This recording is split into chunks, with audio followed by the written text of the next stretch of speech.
आपके जैसे आप अपने किसी पौधे पर कितनों पानी या खाद दीजिएगा तो फलेगा अपने टाइम पर।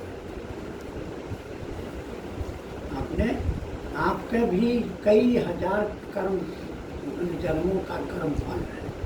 अब उन कर्म फलों में से वो कर्म फल जब आपका प्रकट होगा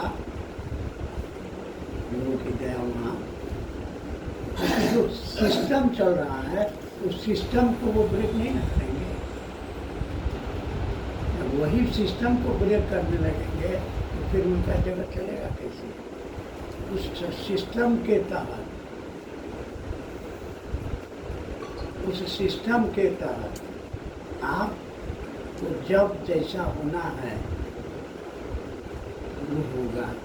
आपको गुरु मिलना है तो इस जन्म में मिलना है, इसी जन्म में मिलेगा। नहीं मिलना है तो अगला जन्म में मिलेगा। नहीं मिलना है तो और अगला जन्म। कितने जन्म में? जन्म जन्म मुनि जतन करो। इसलिए स्पष्ट इसमें लिखा हुआ है गुरु की दया अहेतु की, है ना। यह गुरु की दया से प्राप्ति की विधा है। तो गुरु की दया आप पर कब उतरेगी इसका निर्धारण गुरु करेगा ना। और गुरु की दया उस पर उतरेगी जो उनको अपना गुरु मानेगा। तो गुरु मानेगा यह भी गुरु की दया से ही न होगा। आप इन्होंने अपना अनुभव सुनाया, सुने ना। हमने इनको कहा, जिस दिन कहा उस दिन इन्होंने शिव को गुरु मानने से इनकार कर दिया। 3 महीना के बाद जब इनको लगवा मारा, जब डॉक्टर ने रिफ्यूज कर दिया कि कोई दवाई नहीं है, तब इनको याद पड़ा इस प्रोफेसर साहब ने कहा था तो मने मने महादेव को गुरु मान लिए। तो ये जो 6 महीना का गैप हुआ ये क्यों हुआ? कर्मफल। उसी दिन काहे नहीं मान लिए? कर्मफल। हाँ, कर्मफल वो रहा था। बराबर जी। तो जो है कर्मफल से वो स्थिति पैदा कर दिया। उस गुरु ने आपके अंदर वो स्थिति पैदा कर दी कि आपको फील करा दिया कि महादेव को छोड़ के दूसरा कोई मेरा अपना नहीं है ना। साहब 88 में भजन, उनका प्रिय भजन क्या था?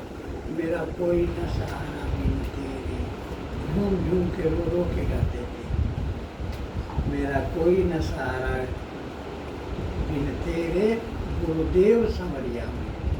लोग भी साथ में ताल तोड़ते थे। उनको भी लगा, उनको भी 15 साल तो वो उनको लगा ये गुरु गुरु गुरु गुरु 15 साल भटके।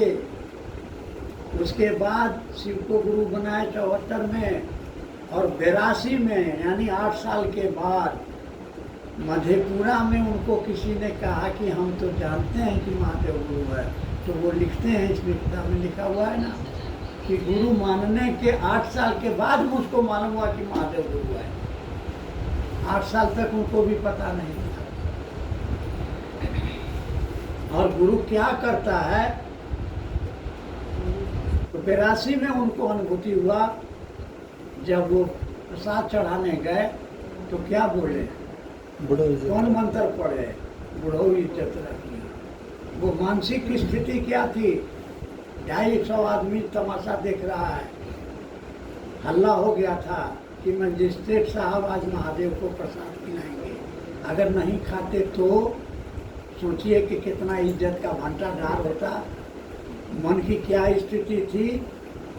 टोटल सरेंडर, कि अगर आप नहीं दया कीजिएगा तो हम बेइज्जत हो जाएंगे।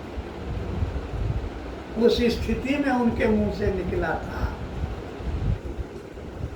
तो साज पे क्या गुजरी, साज से जो आवाज निकली वो सब ने सुनी है। साज पे क्या गुजरी इसको खबर है। अब भोजपुरी में इसको कहते हैं कि जानलन चीलम जिनका ऊपर रखाला ई मोड़ा। बुझते हैं? अरे जलता हुआ आग का चिलम का चिलम में रखा जाता है ना, तो चिलमवा को अच्छा लगता है, उसको ना दर्द महसूस होता है। तो उस क्षण में साहब श्री हरिदानंद के मन में जो डर पैदा हुआ होगा कि अगर प्रसाद नहीं महादेव खाएंगे तो लोग हमारा हंसी उड़ाएगा, हम मुंह दिखाने लायक नहीं रह जाएंगे। मन करेगा कि हम चुल्लू भर पानी में डूब गए। बड़ा डींग हाँकते थे कि महादेव को हम प्रसाद खिलाते हैं। होके मजबूर, टोटल सरेंडर, बुढ़ाओ इज्जत है।